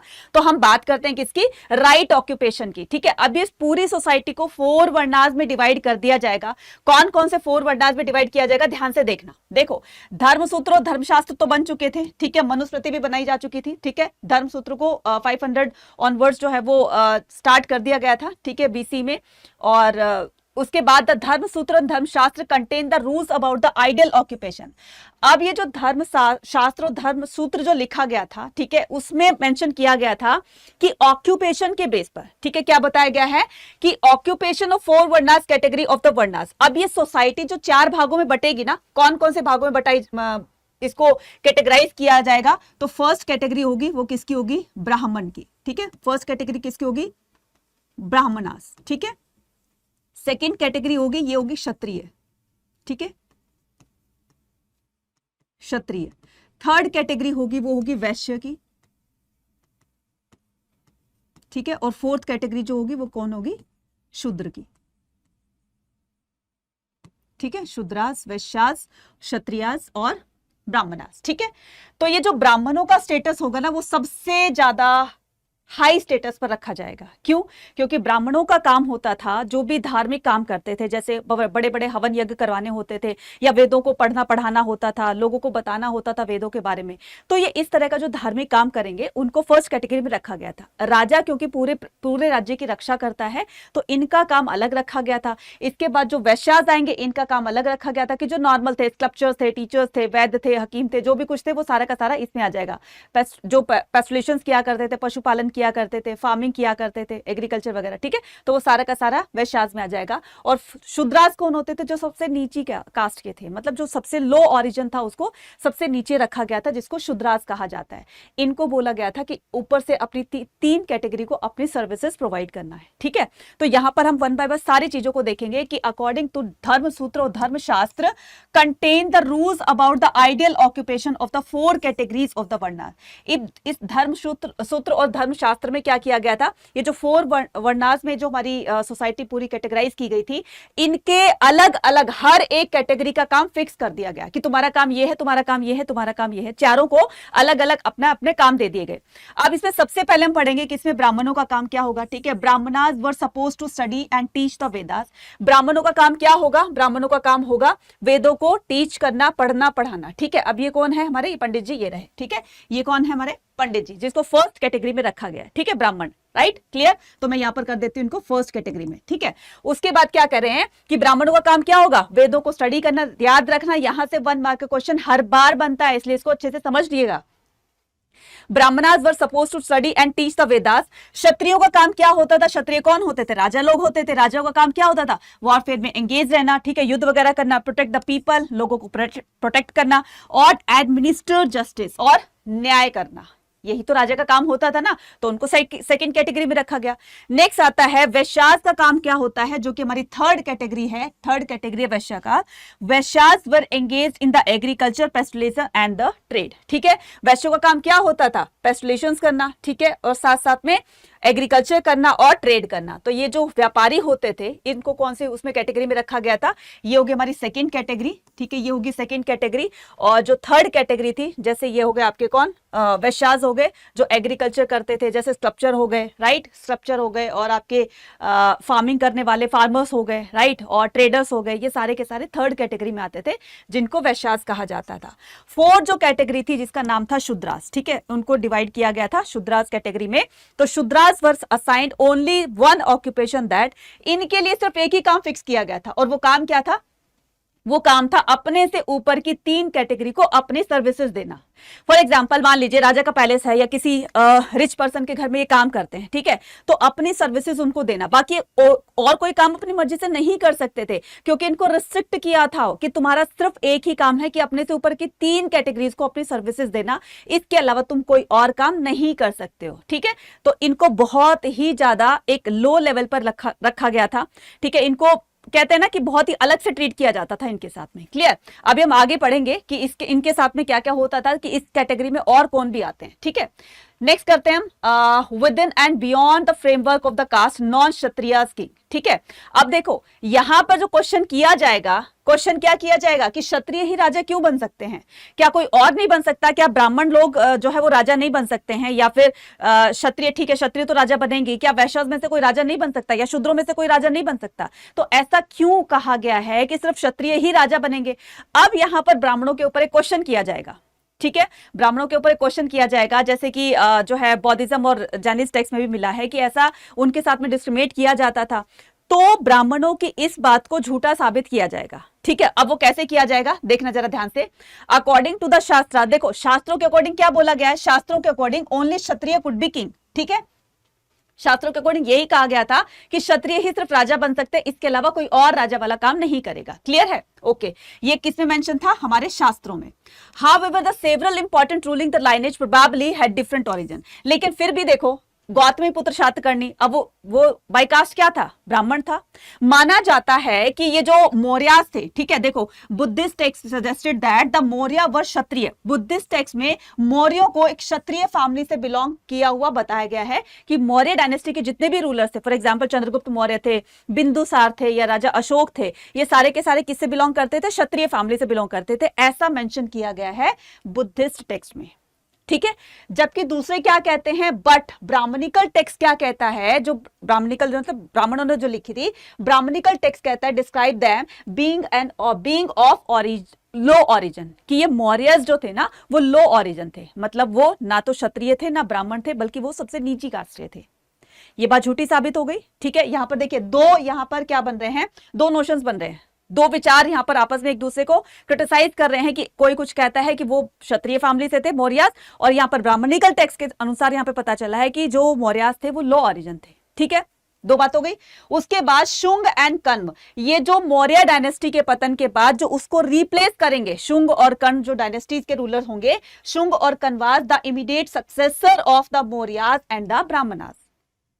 ठीक है, तो ये सक्सेसर किसके होंगे, सक्सेसर मतलब होता है किसी को रिप्लेस करके खुद उसके आगे आ जाना, तो वो क्या हो गया, वो सक्सेसर हो गया। ठीक है, चंद्रगुप्त मौर्य के बाद जो है, जैसे मौर्य डायनेस्टी बिल्कुल डिक्लाइन हो गई, अब उसको रिप्लेस करने के लिए कोई और भी तो वो आएगा ना, कोई और भी तो राजा आएगा, कोई और भी तो डायनेस्टी आएगी। तो ये जो कण्व और शुंग डायनेस्टी थी, ठीक है, जिसने मौर्यास को रिप्लेस किया था, मौर्य डायनेस्टी को, वो बाय कास्ट क्या थे, ब्राह्मण थे। झूठी हो गई ये बात कि क्षत्रिय क्यों राजा बन सकते हैं, जिसमें जो कैपेबिलिटी होगी, जिसमें जितनी क्वालिटी अच्छी होगी, और जो राजा बनने के लायक हो गए, चाहे वो कोई भी कास्ट का हो, वो राजा बन सकता है। तो जरूरी थोड़ी ना कि बिल्कुल ही मेंशन कर दिया कि अगर कोई ब्राह्मण राजा बन गया तो फिर जो है लोग उसको सपोर्ट ही नहीं करेंगे, या फिर कोई बहुत बड़ा पाप हो जाएगा उनसे कि क्षत्रिय नहीं था और फिर भी वो राजा बन गया। इस बात को उन्होंने झूठा साबित किया। ठीक है, नेक्स्ट आता है the rulers such as the Shakas. ठीक है, अभी जो शक रूलर्स थे, right, came from the central Asia. Central Asia का मतलब होता है ये जो आपका जो हमारा ये, ठीक है, मैं यहाँ पर थोड़ी सी बनाने की कोशिश करती हूँ। ठीक है, देख ला, ठीक है। अब ये जो यहाँ पर बताया गया है, क्या हमारे इंडिया का मैप में बताया गया है, ये वाला जो पोर्शन है ना, जहां पर पाकिस्तान, अफगानिस्तान, तजाकिस्तान, किर्गिस्तान, ये स्थान, वो स्थान, मतलब कि जितनी भी स्थान वाली कंट्री हैं, ठीक है, वहां से जो रूलर्स आएंगे आकर के यहाँ पर इंडिया में जो रूल करने लगेंगे, उनको क्या कहा जाता है, सेंट्रल एशिया के रूलर्स कहा जाता है। मतलब ये सेंट्रल एशिया से आए हुए लोग हैं, तो यहीं से ही क्या आए थे, शक आए थे, ठीक है, और शक आकर के इंडिया पर रूल करने लगे। From central Asia, came from central Asia, were regarded as the mlechchha. इनको क्या बोला गया, इनको मलेच्छा कहा गया। 1 मार्क का क्वेश्चन आता है, ध्यान से देखना। मलेच्छा का मतलब होता है मलेच्छा, ठीक है, उनको क्या बोला गया, मलेच्छा बोला गया, बर्बेरियन बोला गया, साथ साथ में आउटसाइडर बाय द ब्राह्मणास। तो इनको क्या बोला गया कि ये तो आउटसाइडर हैं, ये तो बर्बेरियन है, ये तो मलेच्छा है, तो इनको जो है वो हमारी इंडियन सोसाइटी में मिक्स नहीं करना है, ये अलग है तो ये अलग ही रहेंगे। क्लियर है। तो मलेच्छा किसको कहा जाता है, जो आउटसाइडर थे, और जो आउटसाइडर भी होते हुए भी जिनको संस्कृत बोलनी पढ़नी लिखनी नहीं आती थी, इसका मतलब ये कि वो हमारे इंडिया का ओरिजिन नहीं है, तो हम इसको बाहर ही काउंट करेंगे। हमारे इंडियन जो कैटेगरीज है इसमें ये इनको फिट नहीं करेंगे या इनको इसमें शामिल नहीं करेंगे। ये बाहर के हैं, ना तो इनको संस्कृत बोलनी पढ़नी आती है और ना ही ये संस्कृत समझ सकते हैं, इसलिए ये आउटसाइडर थे, तो आउटसाइडर ही कहलाएंगे, ये इंडिया में मिक्स नहीं होंगे। क्लियर है। नेक्स्ट कहता है कि social differences within and beyond the framework of caste, jatis and the social mobility. अब आप देख रहे हो ना कि ये जो 4 वर्ण बने थे, ठीक है, ये जो 4 वर्ण बने थे, ठीक है, कौन कौन से, ब्राह्मण, क्षत्रियास, वैश्यास और शूद्रास, ये 4 वर्ण बने थे। अब इसमें भी बहुत सारी सब कैटेगरीज बनेंगी, इसमें भी बहुत सारी जातीज बनेगी। जैसे आप देख रहे हो ना कि यादवों में जो है, जैसे ब्राह्मणों में बहुत तरह के कास्ट होती हैं, तो बहुत तरह की कास्ट होती है, मतलब ब्राह्मण तो ठीक है एक है, लेकिन कोई वशिष्ठ हो गया, कोई जांगड़े ब्राह्मण हो गया, कोई ब्राह्मण हो गया, तो ये ब्राह्मणों में भी बहुत सारी कैटेगरीज होती है ना, जातीज बनेगी ना। तो ऐसे ही ब्राह्मणों में, ऐसे ही क्षत्रियास में कोई राजपूत हो गया, कोई कुछ हो गया, कोई कुछ हो गया, तो इसमें भी क्षत्रियास में बनेगी, और ऐसे ही वैश्यास में बनेगी, और ऐसे ही किसमें बनेगी, शूद्रास में। तो इसमें काफी सारी कैटेगरीज जो है वो बनेगी अब, ठीक है, इनको सब कैटेगरीज बोला जाता है। In the Brahmanical text of theory, jati like varna was based on the birth. देखो ध्यान से देखना, यहाँ पर बच्चे कंफ्यूज होते हैं। ब्राह्मणिकल थ्योरी के अकॉर्डिंग जाति लाइक वर्ना, मतलब जाति को ही क्या कहते हैं, वर्ण कहते हैं, ठीक है, क्लियर है। Was based on the birth. देखो ब्राह्मणों के अकॉर्डिंग बाय बर्थ, जैसे फॉर एग्जाम्पल किसी ब्राह्मण के घर में कोई जैसे बेबी बॉर्न होता है, तो वो ब्राह्मण ही कहलाएगा।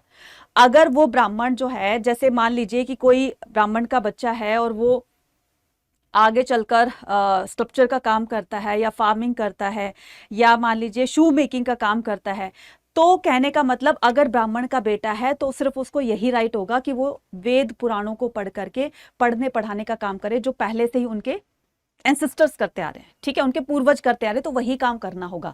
तो बाय बर्थ की बात है कि अगर ब्राह्मण के घर में बच्चा पैदा हुआ तो वो ब्राह्मण कहलाएगा, क्षत्रिय के घर में अगर पैदा हुआ तो वो क्षत्रिय कहलाएगा, शूद्रास के घर में, वैश्यास के घर में जो भी बच्चा पैदा हुआ है तो वो उसी कैटेगरी का कहलाएगा, ठीक है। ये तो ब्राह्मणों के अकॉर्डिंग बाय बर्थ बोला गया है ना, was based on by birth, ठीक है, ब्राह्मणिकल के अकॉर्डिंग।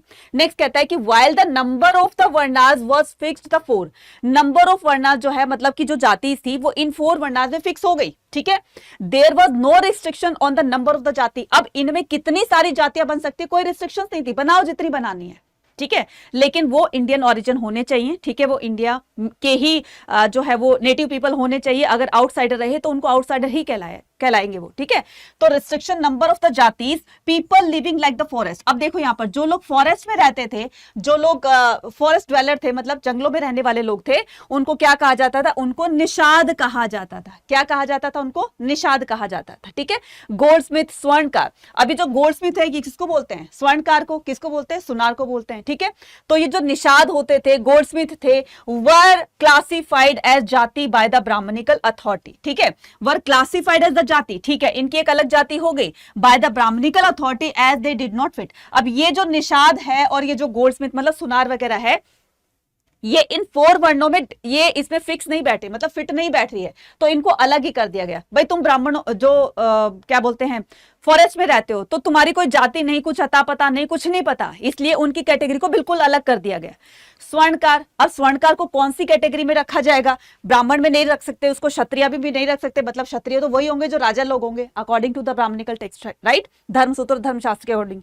ठीक है, ये स्वर्णकार होते हैं जो वैश्य में भी इसको फिट नहीं कर सकते, क्योंकि वैश्यों का काम उन्होंने फिक्स किया था कि या तो तुम अपना ट्रेडिंग करो या फिर तुम अपना एग्रीकल्चर करो या पेस्टुलेशन करो, तो ये 3-4 काम उनके लिए फिक्स कर दिए गए थे। लेकिन ये तो स्वर्णकार थे ना, तो इनको बिल्कुल ही अलग कर दिया गया।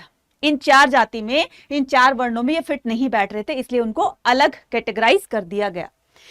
They were classified the jati by the Brahmanical authority as they did not easily fit into the fourfold varna system.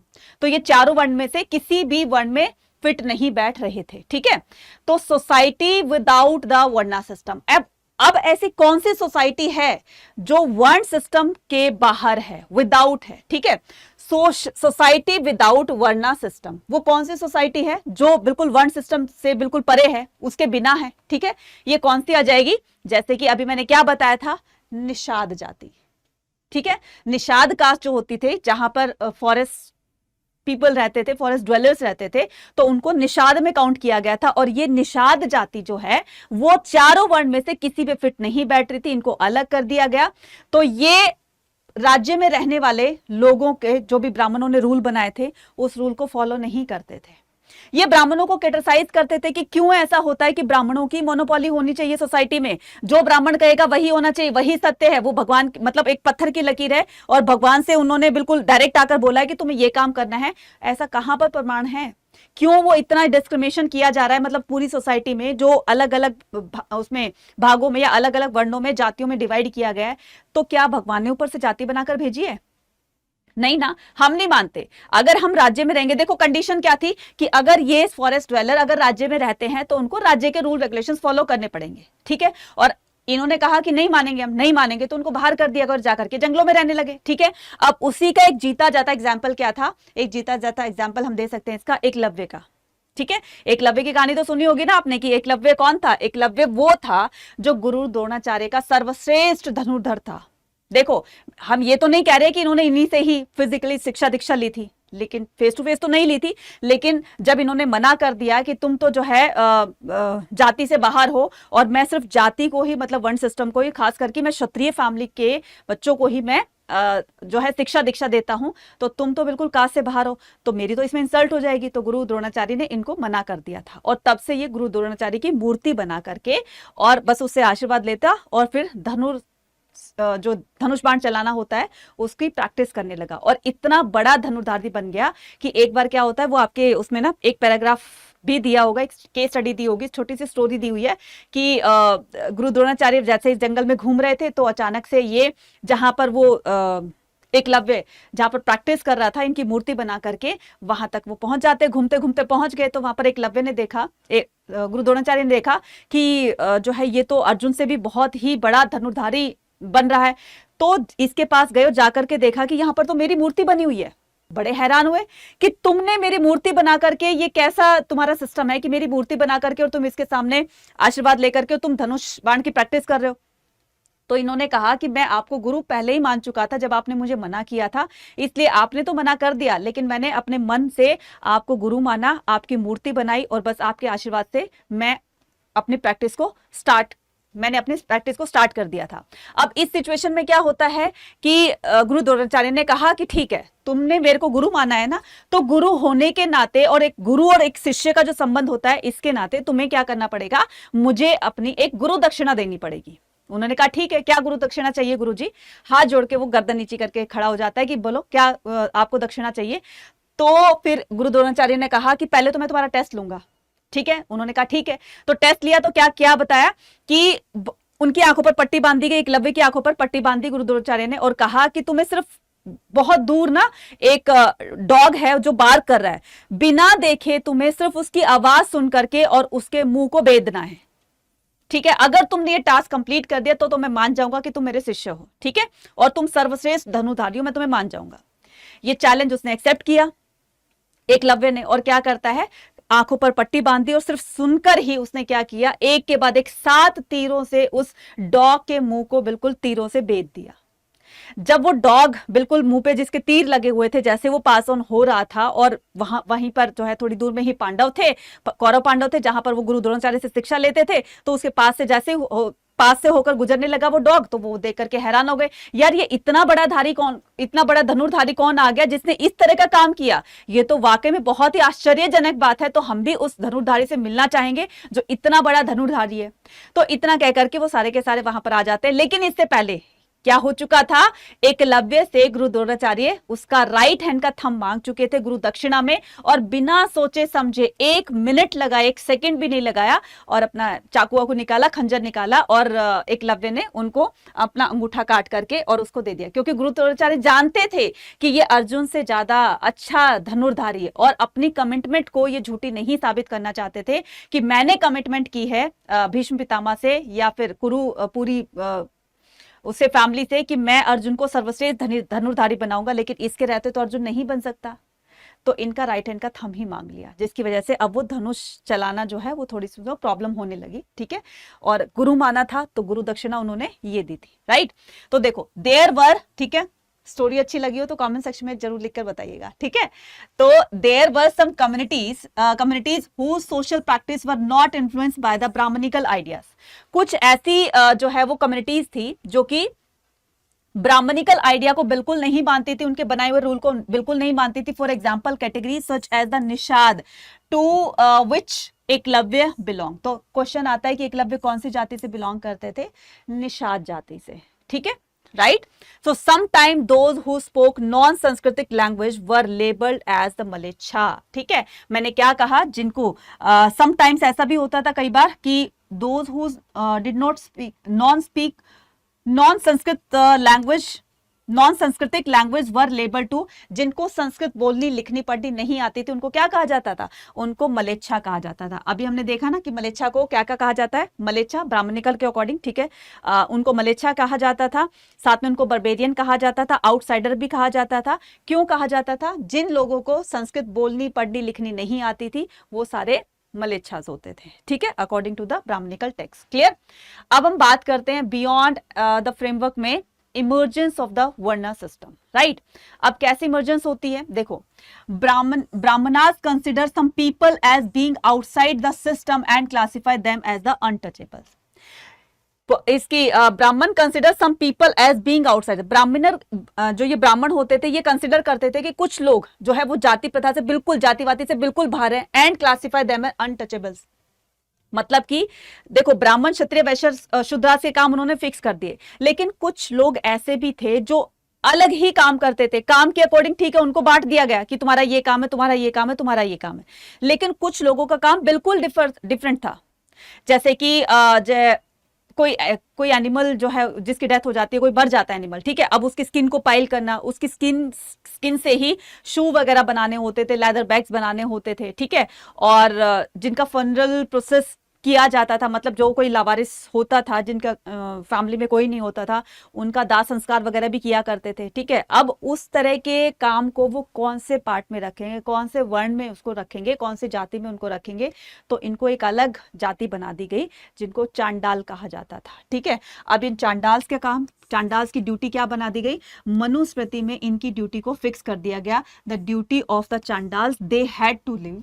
अब ये क्योंकि ये थोड़े से बुरे काम करते थे, जैसे एनिमल्स की स्किन को पाइल करना, मतलब उनकी स्किन को उतारना होता है। ठीक है, अब कुछ इस तरीके से बुरे काम करते थे, जो भी एग्जीक्यूशन वाला काम होता था कि राजा को किसी फांसी देना होता था, तो कोई ब्राह्मण क्षत्रिय वैश्य शूद्र तो करेंगे नहीं, ये वही करते थे जो दिल का बहुत ही ब्रेव होगा। ठीक है, दिल कमजोर नहीं होगा, जो इस तरह की काम को करने में थोड़ा सा हिचकिचान आए, तो इनको एक अलग ही इनकी कास्ट बना दी गई। ठीक है, जिनको अनटचेबल्स कहा जाता था। हाँ, क्योंकि ये काम थोड़े से बुरे करते थे इसलिए इनको गांव से बाहर रखा जाता था। ठीक है, बहुत ही इनको नीचा समझा जाता था, गांव से बाहर रखा जाता था। कई बार तो ऐसा भी होता था कि जब भी ये लोग गांव के अंदर एंटर करते थे, जहां पर पूरी सोसाइटी रहती थी गांव में, तो इनके आने से पहले जोर जोर से ड्रम बीटिंग होने लग जाती थी, अनाउंसमेंट हो जाती थी कि सभी अपने अपने घर के दरवाजे बंद कर लो, खिड़कियां दरवाजे बंद कर लो, क्योंकि चांडाल्स गांव में एंटर कर चुके हैं। उनकी परछाई तक अपने ऊपर नहीं पड़ने देना चाहते थे, ना तो उनको अपने कुओं से पानी भरने देते थे। अगर वो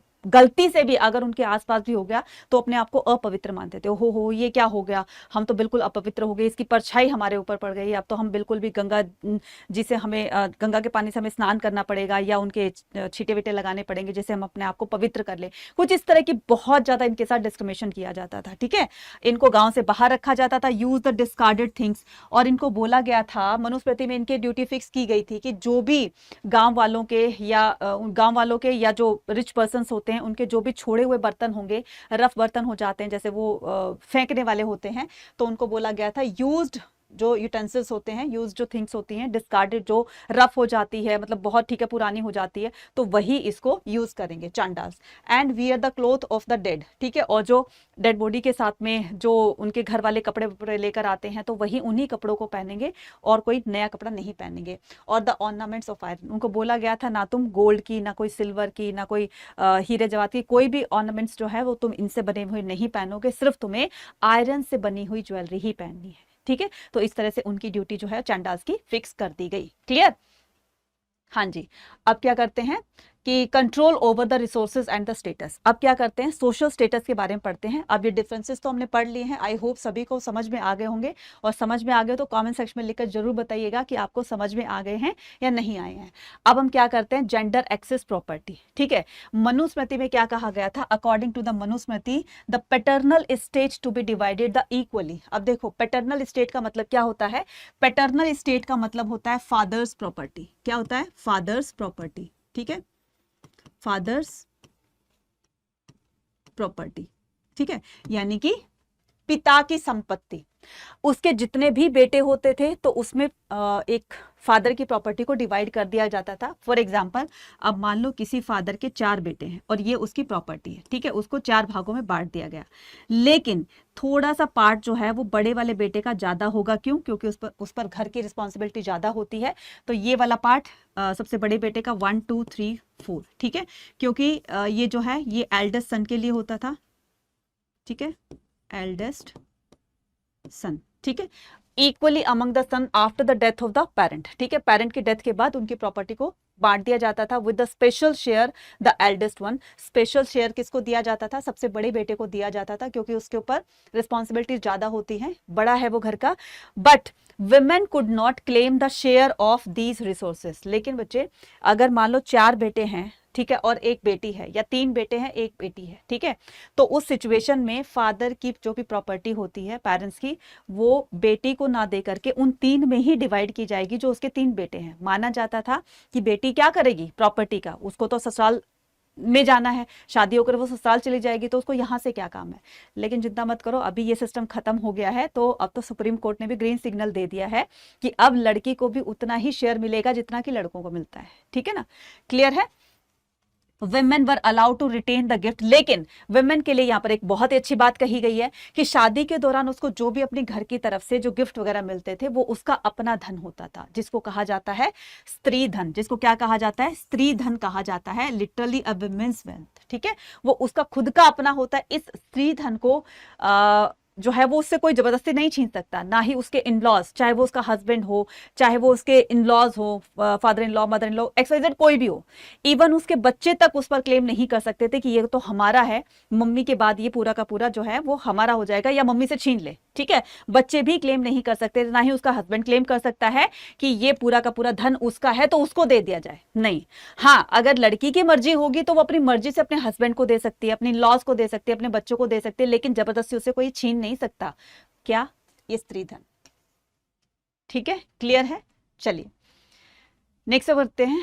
नेक्स्ट क्या कहता है कि varna and the access to property. ठीक है, अब हम क्या करेंगे कि ये जो एक्सेस था प्रॉपर्टी का, ये किस किस को मिलता था। According to the Brahmanical text, another creation, another criterion apart from the gender, ठीक है, from regulating the access to wealth was varna. ठीक है, अब ये ठीक है, अब ब्राह्मण के घर में, ठीक है, कोई ब्राह्मण है, उसकी डेथ हो जाती है तो उसके बाद उसकी प्रॉपर्टी को डिवाइड कर दे, ये तो पूरे वर्ण में यही काम चल रहा था। ठीक है, लेकिन क्या बोला गया, the only occupation prescribe the Shudras were the servitude while a variety of the occupation. अब देखो क्या कह रहा है कि ब्राह्मण के घर में जो बच्चा पैदा होगा वो ब्राह्मणगिरी का काम करेगा, वो वेदों को पढ़ना पढ़ाना ये सब काम करेगा। क्षत्रिय का बेटा होगा वो क्षत्रिय की तरह काम करेगा, ठीक है। शूद्रों का बेटा होगा या वैश्यास का बेटा होगा जो वो उनकी तरह काम करेगा। लेकिन यहाँ पर बताया गया है the only occupation prescribe the Shudras, शूद्रों को सिर्फ ये बोला गया था कि तुम्हें सिर्फ और सिर्फ अपनी सर्विसेज ऊपर की 3 कैटेगरी को देनी है। ये जो ऊपर की 3 कैटेगरी थी ये अपनी मर्जी से कोई भी काम कर सकती थी, इनको खुली छूट थी। लेकिन यहाँ पर जो शूद्रास थे उनको बाउंड कर दिया गया उनको कि तुम्हें इसके अलावा कोई और काम नहीं करना है, तुम्हारा काम सिर्फ और सिर्फ अपनी सर्विसेज देना है ऊपर की 3 कैटेगरी को। While a variety of the occupation were listed for man of the first 3 varnas. सिर्फ मैन के लिए बोला गया। यहां पर देखो, अभी तक वुमेन को अलाउ नहीं था बाहर जाकर काम करने का, ठीक है। जो आज आप देख रहे हो ना कि वुमेन बाहर जाकर काम करने लगी हैं, लेकिन इतनी इंडिपेंडेंसी पहले नहीं थी वुमेन्स को, औरतों को पहले नहीं थी, तो उनको तो बिल्कुल रिस्ट्रिक्ट कर दिया गया था। उनको तो सिर्फ ये बोला गया था कि तुम्हारा काम है सिर्फ घर की देखभाल करना, बच्चे संभालना, घर का काम करना, व्हाटएवर, बस अपनी सिलाई कढ़ाई बुनाई चूल्हा चौकी का काम करना, बस इतना ही काम है। मैन को बोला गया था ऊपर से 3 कैटेगरी का, कौन सा? ब्राह्मण थे, ठीक है, ब्राह्मणों को, ठीक है, और क्षत्रियों को, वैश्यास को। ये जो ऊपर की 3 कैटेगरी है इनमें मैन को बोला गया था कि तुम्हें पूरी छूट है, कोई भी काम करो, लेकिन शूद्रों को नहीं बोला गया था, ठीक है। Sharing wealth in alternative scenario to the varna system, people either claimed और were assigned the status on the basis of their wealth. देखो क्या कह रहा है, एन अल्टरनेटिव सिनेरियो, एक और सिनेरियो यहां पर बताया जा रहा है वर्ना सिस्टम के अकॉर्डिंग। पीपल आइदर क्लेम्ड और were assigned the status on the basis of their wealth. जिसके पास जितना पैसा होगा उसका स्टेटस वैसे ही डिसाइड किया जाएगा, कहने की बात। और आज की रियलिटी भी यही है, चाहे कोई लो ओरिजिन से हो, चाहे कोई लो कास्ट का हो, उसके पास अगर पैसा है सोसाइटी में उसकी पूछ होगी, सोसाइटी में लोग उसको पूछेंगे। अगर देखो जरा सी स्नीज भी आ जाती है ना, उसको छींक भी आ जाती है, कफ हो जाता है, हल्का सा खांसी भी आ जाती है, तो पैसा है उसके पास में, तो थोड़ा सा अगर वो बीमार भी हो जाता है ना, तो लोग दूर दूर से अगर पूछते हैं, भाई क्या हो गया, तेरे को जुकाम लगा है, तो डॉक्टर क्यों नहीं, चलो चलो मैं लेकर चलता हूं। ये तो पैसे, भाई पैसे की गर्मी है, जिसके पास पैसा होगा उसका बोलबाला रहेगा।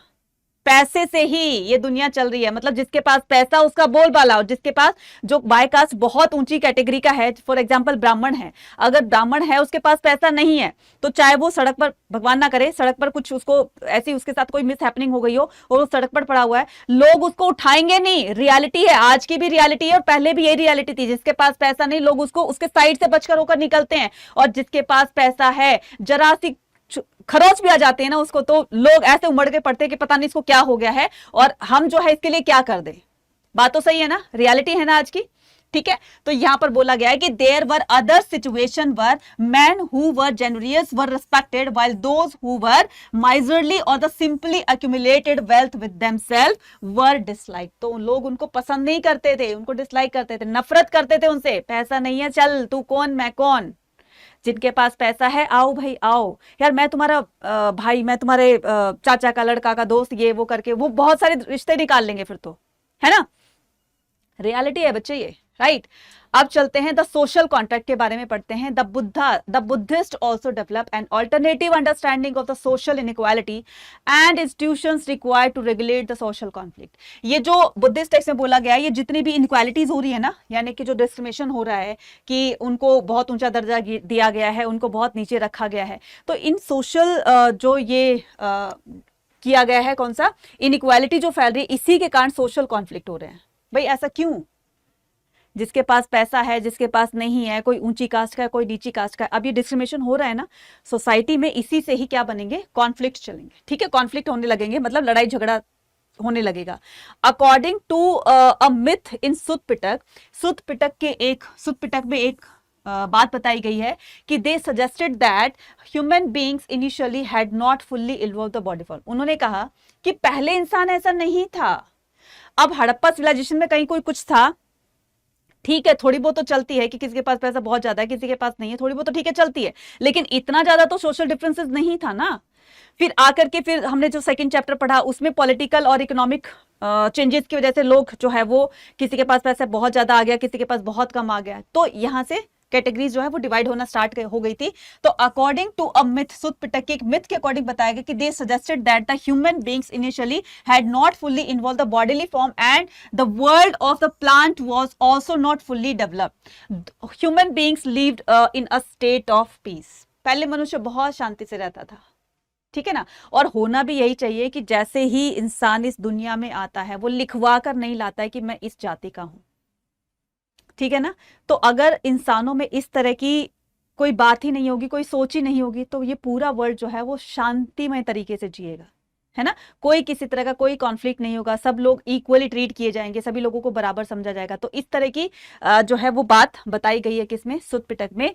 There was a gradual the deterioration of the state as a human beings became the interestingly greedy. जैसे जैसे ह्यूमन बींग्स की ग्रीडीनेस बढ़ती चली जाती है, लालसा बढ़ती जाती है, उसके मन में लालच आता है कि आज हमारे पास जितना है नहीं और चाहिए और चाहिए, फिर वो आ जाता है और चाहिए। तो कहने का मतलब ये दिल मांगे मोर, है ना।